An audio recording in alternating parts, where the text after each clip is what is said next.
Hello everyone, welcome back to another video.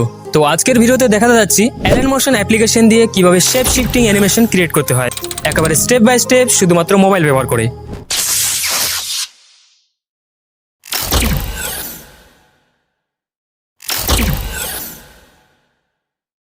এই ধরনের animation motion graphics, logo animation, cinematic video, reels and short সব জায়গায় ব্যবহার হয়। আর শিখে ফেললে আপনার এডিটিং স্কিল এক লেভেল আপগ্রেড হয়ে যাবে। তো ভিডিও শুরু করার আগে একটা ছোট্ট রিকোয়েস্ট, যদি চ্যানেলে নতুন দর্শক হয়ে থাকেন তাহলে চ্যানেলটি সাবস্ক্রাইব করে রাখতে পারেন, কারণ আমি এই ধরনের এডিটিং টিউটোরিয়াল প্রতিনিয়ত আপলোড করে থাকি।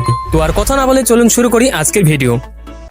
Welcome to day 5 of Alight Motion advance editing series. Alight Motion application open করার পর একটি নিউ প্রজেক্ট তৈরি করবেন এবং প্লাস আইকনে ক্লিক করে রাউন্ড স্কোয়ার শেপ নিয়ে নেবেন। এডিট শেপ অপশনে ক্লিক করে রেডিয়াস করে রাখবেন 0। এবার কালার অ্যান্ড ফিল অপশনে গিয়ে একটা সলিড কালার বেছে নেবেন। আর আমি এখানে বেছে নিচ্ছি এক সাইডে পিঙ্ক এবং আরেক সাইডে স্কাই ব্লু। এরপরে স্টেপগুলো আমি কিভাবে কমপ্লিট করছি আপনারা শুধু ভালো করে স্ক্রিনটা ফলো করুন।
তো এই ছিল আজকের অ্যালেন মোশন ভিডিও এডিটিং এর পার্ট 5। যদি ভিডিও থেকে নতুন কিছু শিখে থাকেন তাহলে অবশ্যই একটা লাইক করবেন, কারণ সামনের ডে 5 এ থাকছে আরো অ্যাডভান্স এবং প্রো লেভেলের এডিটিং টেকনিক।